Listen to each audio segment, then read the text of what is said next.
नमस्कार दोस्तों। आप लोग जानते ही है कि रेलवे ग्रुप डी में फॉर्म भरने की तिथि लास्ट डेट है अभी।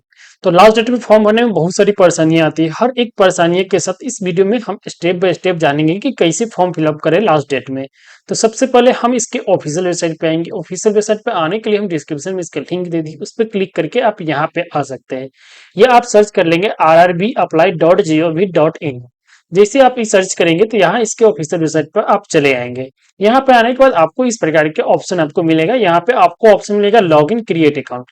अगर आप पहले से रेलवे में फॉर्म फिलअप किए हुए हैं तो यहाँ पे लॉग इन पर क्लिक करके आप अपना लॉग इन कर लेंगे। अगर आप फर्स्ट टाइम रेलवे में फॉर्म फिलअप कर रहे हैं तो क्रिएट एन अकाउंट पर क्लिक कर देंगे।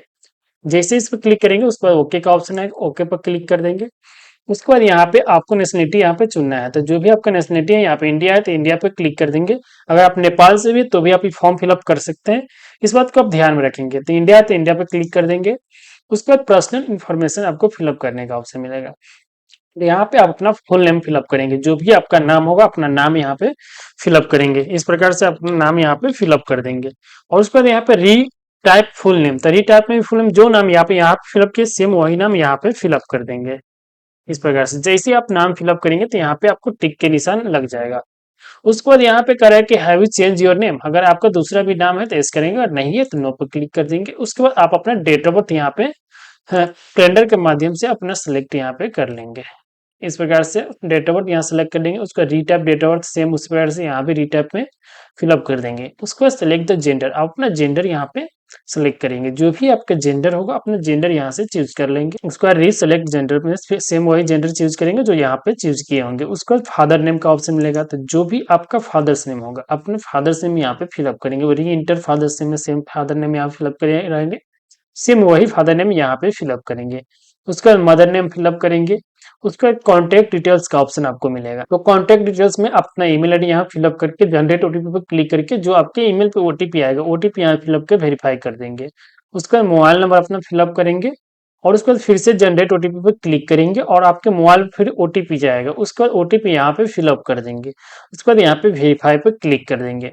उसके बाद यहाँ पे दो ऑप्शन मिलेगा, verification through digi locker, verification through आधार। तो यहाँ पे वेरिफिकेशन थ्रू डिजी लॉकर से भी कर सकते हैं। अगर आप आधार से करना चाहते हैं वेरिफिकेशन थ्रू आधार पे क्लिक कर देंगे। उसके बाद वेरिफिकेशन में यहाँ पे आप अपना आधार नंबर यहाँ पे फिलअप कर देंगे। उसके बाद जनरेट ओटीपी पे क्लिक करके यहाँ पे ओटीपी फिलअप कर देंगे। उसके बाद वेरीफाई पर क्लिक कर देंगे। उसके बाद आई कंफर्म वाले ऑप्शन पे आपको क्लिक कर देना है। उसके बाद नीचे को आएंगे तो क्रिएट योर पासवर्ड के यहाँ पे ऑप्शन मिलेगा। तो आपने यहाँ पे पासवर्ड को एक क्रिएट कर लेंगे।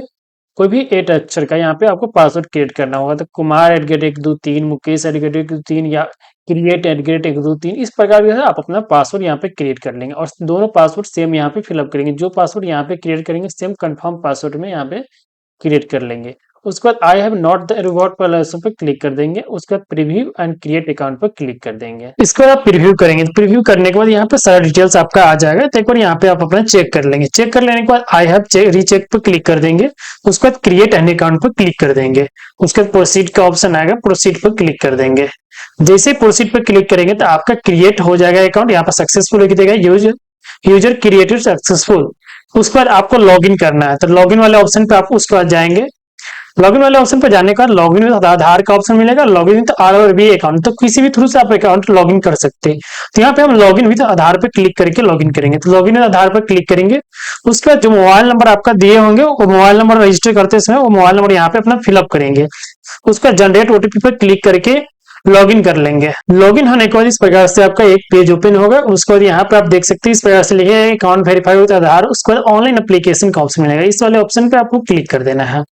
उस पर आपसे यहाँ पूछा जाएगा कि ओपनिंग डेट या डेट यहाँ पर दिया रहेगा कब से कब तक फॉर्म का डेट है और कौन सा फॉर्म फिलअप होता रहेगा। जो भी फॉर्म रेलवे में आया रहेगा वैकेंसी वो यहाँ पे दे दिया रहेगा। उसके बाद आपको यहाँ पे जोन आपको सिलेक्ट करना होगा कि कहाँ से आप अपना फॉर्म फिलअप करना चाहते हैं। जहां से भी आप अपना फॉर्म फिलअप करना चाहते हैं वहां अपने सिलेक्ट कर लेंगे। पटना से करना चाहते हैं पटना सेलेक्ट कर लेंगे, मुंबई से करना चाहते हैं मुंबई सेलेक्ट कर लेंगे, यहाँ पे सिलेक्ट कर लेंगे।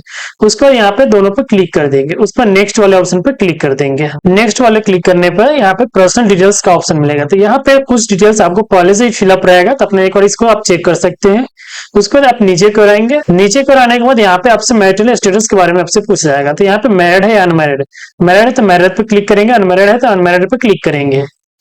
उस पर यहाँ पे रिलीजन आपको चूज करने का ऑप्शन मिलेगा, आपका रिलीजन कौन सा है, हिंदू, मुस्लिम, सिख, इसमें से जो भी आपका रिलीजन होगा अपना रिलीजन यहाँ से सिलेक्ट कर लेंगे।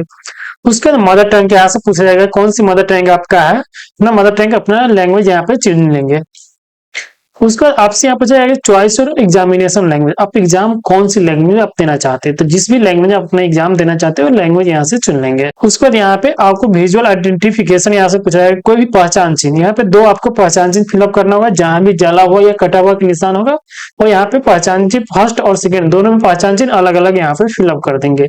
उसका कम्युनिकेटिव डिटेल्स का ऑप्शन आपको आएगा, तो यहाँ पे आपको कैटेगरी चूज करना है, आप किस कैटेगरी के अंतर्गत आते हैं, general, SC, ST, OBC, EWS, तो जिस भी अंतर्गत आते हैं वहां पे अपना सिलेक्ट कर लेंगे।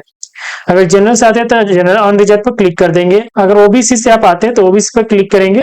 ओबीसी पे क्लिक करने के बाद आपको एनसीएल जो है भारत सरकार के बना होना चाहिए, तो ये आप यहाँ पे ओबीसी से फॉर्म फिलअप कर सकते हैं, अगर बना हुआ है तो ओबीसी पे सिलेक्ट कर लेंगे। उसके बाद आई अंडरस्टैंड एंड एग्री वाले ऑप्शन पे क्लिक कर देंगे। उसके बाद आपसे यहाँ पूछेगा कास्ट नेम, तो आपका जो भी कास्ट होगा अपना कास्ट नेम यहाँ फिलअप करेंगे। उसके बाद सर्टिफिकेट नंबर अपना फिलअप करेंगे। उसके बाद ऑथोरिटी किसके थ्रू आपका सर्टिफिकेट बना हुआ है, तो रेवेन्यू ऑफिस के द्वारा बना तो रेवेन्यू ऑफिस क्लिक करेंगे, तहसीलदार के द्वारा बना तो तहसीलदार यहाँ पे क्लिक करेंगे। इस बार से अपने यहाँ पे सिलेक्ट कर लेंगे। उसके बाद आपको स्टेट चुनने का ऑप्शन आएगा, तो जो भी आपका स्टेट होगा अपना स्टेट यहाँ से चुन लेंगे। उसके बाद कब के डेट में आपका सर्टिफिकेट इशू हुआ, तो जब के भी डेट में आपका सर्टिफिकेट इशू हुआ अपना इशू डेट यहाँ पे कैलेंडर के माध्यम से चुन लेंगे। उसके बाद पोस्टल यहाँ पे एड्रेस आपसे पूछ जाएगा, तो प्रेजेंट एड्रेस आप अपने यहाँ पे सिलेक्ट कर लेंगे। फर्स्ट आपको स्टेट चुनने का ऑप्शन मिलेगा, उसके बाद आपको डिस्ट्रिक्ट चुनने का ऑप्शन मिलेगा, आपका जो भी डिस्ट्रिक्ट होगा अपना डिस्ट्रिक्ट यहाँ पे चुन लेंगे। उसके बाद एड्रेस अपना यहाँ पे फिलअप करेंगे, फुल एड्रेस यहाँ पे फिलअप कर देंगे। उसका नियरेस्ट का सिटी, तो आपका नियरेस्ट सिटी होगा अपना सिटी नेम यहाँ पे फिलअप करेंगे। उसका अपना पिन कोड यहाँ पे फिलअप कर देंगे। पिन कोड फिलअप कर देने के बाद अगर दोनों एड्रेस सेम है परमानेंट और प्रेजेंट, तो यहाँ पे टिक कर देंगे। जैसे ही टिक करेंगे तो इस साइड पूरा फिलअप हो जाएगा। उसके बाद यहाँ पे सेव करके नेक्स्ट पे क्लिक कर देंगे। नेक्स्ट पे क्लिक कर देने के बाद यहाँ पे अदर डिटेल्स का ऑप्शन आएगा। अदर डिटेल्स में फर्स्ट आपसे पूछा जाएगा एक सर्विसमैन है या नहीं, एक सर्विसमैन है तो यस करेंगे, अगर नहीं है तो यहाँ पे नो पे क्लिक कर देंगे। उसके बाद पर्सनल डिटेल यहाँ पे आपको पूछा जाएगा कि आप विकलांग है तो यस करेंगे, अगर नहीं है तो यहाँ पे नो पे क्लिक कर देंगे। अगर है तो आप यस करके अपना सर्टिफिकेट डिटेल्स आपको यहाँ पे फिलअप करना होगा, तो आप अपना सर्टिफिकेट डिटेल्स यहाँ फिलअप कर देंगे। अगर आप विकलांग नहीं होंगे तो यहाँ पे नो पर क्लिक कर देंगे। उसके बाद यहाँ पे स्क्रैप डिटेल्स का ऑप्शन आएगा, पर है तो यस करेंगे, अगर नहीं है तो नो पर क्लिक कर देंगे। उसके बाद कह रहा है इकोनॉमिक बैकवर्ड क्लास, अगर आप ईबीसी के अंतर्गत आप आते हैं तो यस करेंगे, अगर नहीं आते हैं तो यहाँ पे नो पर कर देंगे। अगर यस करते हैं तो यहाँ पे अपना सर्टिफिकेट डिटेल्स आप अपने यहाँ पे फिलअप कर देंगे। उसके बाद यहाँ पे आपसे पूछा जाएगा कि रेलवे में है आप यहाँ कि नहीं एप्लीकेंट, तो नहीं है तो यहाँ पे नो पर क्लिक कर देंगे। उसके बाद यहाँ पे करंट एम्प्लॉय डिटेल्स का ऑप्शन मिलेगा, तो आप एम्प्लॉय है या नहीं, अगर नहीं है तो नो अप्लीकेबल पे आप क्लिक कर देंगे। उसका नीचे कराएंगे तो यहाँ पे details the course of complete एक द अप्रेंटिस, अगर आप अप्रेंटिस किए हुए तो इस करेंगे, अगर नहीं किए तो नो पर क्लिक कर देंगे।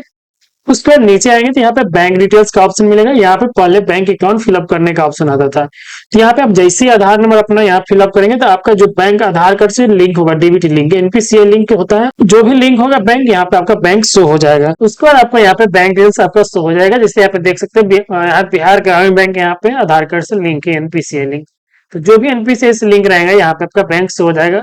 अगर आपको इस अकाउंट में आपका पेमेंट रिफंड वाले नहीं चाहिए तो यहाँ पे चेंज अकाउंट डिटेल्स भी करके अपना चेंज कर सकते हैं। अगर यही चाहिए तो उसको यहाँ पे सेव वाले ऑप्शन पे क्लिक कर देंगे।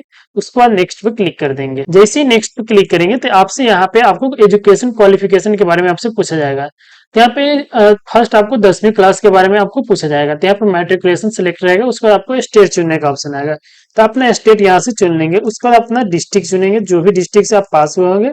डिस्ट्रिक्ट चुनने के बाद अपना बोर्ड नेम, तो जो भी आपका बोर्ड नेम होगा अपना बोर्ड नेम यहाँ पे फिलअप कर देंगे। बोर्ड नेम फिलअप करने के बाद डेट ऑफ पासिंग, कब के डेट में आप पास हुए, तो जो भी डेट में आप पास हुए होंगे 10वीं क्लास, अपना सर्टिफिकेट से देख के यहाँ पे डेट ऑफ पासिंग डेट यहाँ पे सिलेक्ट कर लेंगे कैलेंडर के माध्यम से। सिलेक्ट कर लेने के बाद आपसे रोल नंबर यहाँ पूछा जाएगा, तो आप अपना रोल नंबर यहाँ फिलअप कर देंगे। जो भी आपका रोल नंबर होगा अपना रोल नंबर यहाँ पे फिलअप कर देंगे। रोल नंबर फिलअप कर देने के बाद आपको यहाँ पे सर्टिफिकेट नंबर आपको फिलअप करने होगा, तो जो भी आपका मार्कशीट सर्टिफिकेट नंबर होगा अपना मार्कशीट सर्टिफिकेट नंबर यहाँ पे फिलअप कर देंगे। उसके बाद ऐड पर क्लिक कर देंगे। जैसे ऐड पर क्लिक करेंगे तो यहाँ आपका क्वालिफिकेशन ऐड हो जाएगा। उसके बाद आप दूसरा क्वालिफिकेशन आप देना चाहते हैं तो यहाँ पे दे देंगे, अगर नहीं देना चाहते तो आप ना भी दे सकते हैं। आपको अदर कोई क्वालिफिकेशन आपको ऐड करना है तो यहाँ क्वालिफिकेशन पे जाके यहाँ पे आईटीआई अगर किए तो आईटीआई पे क्लिक कर देंगे। 10+2 है तो 10+2, अगर बैचलर डिग्री है तो बैचलर, जो भी क्वालिफिकेशन अपना ऐड करना चाहते हैं यहाँ पे ऐड कर सकते हैं। उसका नेक्स्ट वाले ऑप्शन पर क्लिक कर देंगे। नेक्स्ट वाले ऑप्शन पर क्लिक करने के बाद आपको यहाँ पे फोटो और सिग्नेचर यहाँ पे अपलोड करना होगा। तो यहाँ पे आप जो फोटो यहाँ पे अपलोड करेंगे, यहाँ पे लाइव आपको अपलोड करना होगा। तो यहाँ पे दो थ्रू से अपना अपलोड कर सकते हैं। एक डायरेक्ट आप कैप्चर लाइव पर क्लिक करके अपना लाइव फोटो अपलोड कर सकते हैं लैपटॉप से, या तो आप मोबाइल फोन के थ्रू यहाँ से लाइव फोटो अपलोड कर सकते हैं। तो मोबाइल के थ्रू अपना फोटो अपलोड करना चाहते हैं तो यहाँ पे capture live image from mobile, इस वाले ऑप्शन पर आपको क्लिक करना है। क्लिक करने के बाद इस क्यूआर कोड को आपको स्कैन करके उसके बाद आपको लॉगिन करने का ऑप्शन आएगा। तो आधार नंबर वहां पे मोबाइल नंबर डाल करके ओटीपी वहां पे जाएगा। उसके बाद अपना ओटीपी फिलअप करके आपको लॉगिन होगा। लॉगिन होने के बाद कैमरा ओपन हो जाएगा। उसके बाद वहां से अपना फोटो ले लेंगे। फोटो ले लेने के बाद आप वहां पे अपलोड कर देंगे। अपलोड करने के बाद नीचे को आएंगे तो यहाँ पे आपको साइन अपलोड करने का ऑप्शन आएगा। और यहाँ पे साइन जो यहाँ पे अपलोड करेंगे उसका साइज यहाँ पे दे दिया गया। इस साइज के अंतर्गत आप अपने यहाँ पे अपलोड कर देंगे। और ये साइज जो है 30 KB से 49 KB के बीच होनी चाहिए। ये साइज जो है 30 से 49 KB के बीच अपने यहाँ पे सिग्नेचर यहाँ पे अपलोड कर देंगे।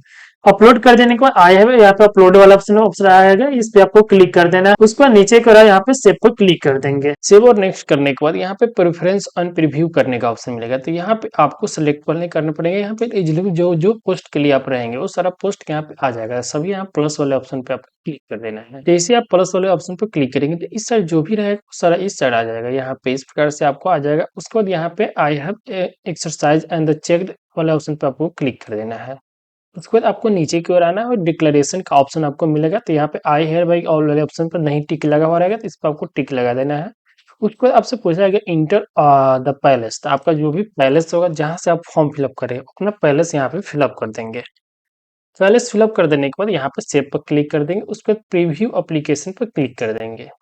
प्रीव्यू एप्लीकेशन पर क्लिक करने के बाद एक बार सारा जानकारी यहाँ पे अपना पढ़ लेंगे। अगर सभी जानकारी यहाँ पे सही है तो आई हैव रीचेक वाले ऑप्शन पे क्लिक कर देंगे।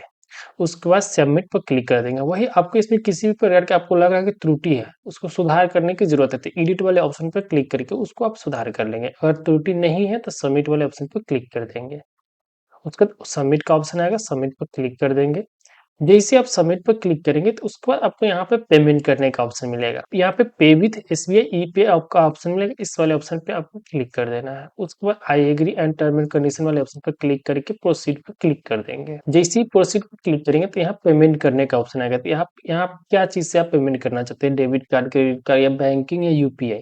तो ये चीज से भी आप पेमेंट करना चाहते हैं उस चीज को यहाँ पे आपको सेलेक्ट करना होगा। और यूपीआई से करना चाहते हैं तो यूपीआई पे क्लिक कर देंगे। उसके यूपीआई क्यूआर कोड पर क्लिक करके पे नाउ वाले ऑप्शन पे आपको क्लिक कर देना है। उसके बाद यहाँ पे क्यूआर कोड ओपन हो जाएगा तो इसको आपको स्कैन करके पेमेंट कर देना है। जैसे ही आप इसको स्कैन करके पे कर देंगे तो उसके बाद यहाँ पे पेमेंट सक्सेसफुल हो जाएगा। यहाँ पे लिख देगा आपका पेमेंट सक्सेसफुल।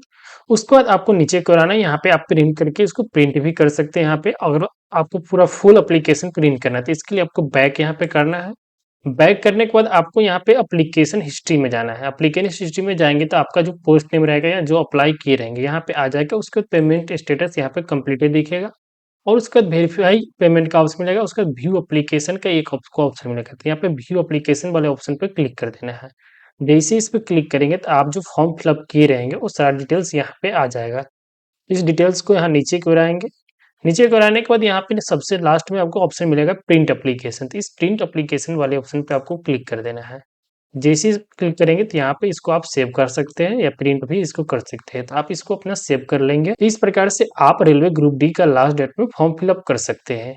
अगर आप भी लास्ट डेट में फॉर्म फिलअप कर रहे हैं और किसी भी प्रकार का आपको प्रॉब्लम आ रहा है तो हमें कमेंट करके जरूर बताएं। और हमारी इस वीडियो के अंत तक देखने के लिए धन्यवाद। फिर मिलते हैं किसी नए वीडियो में।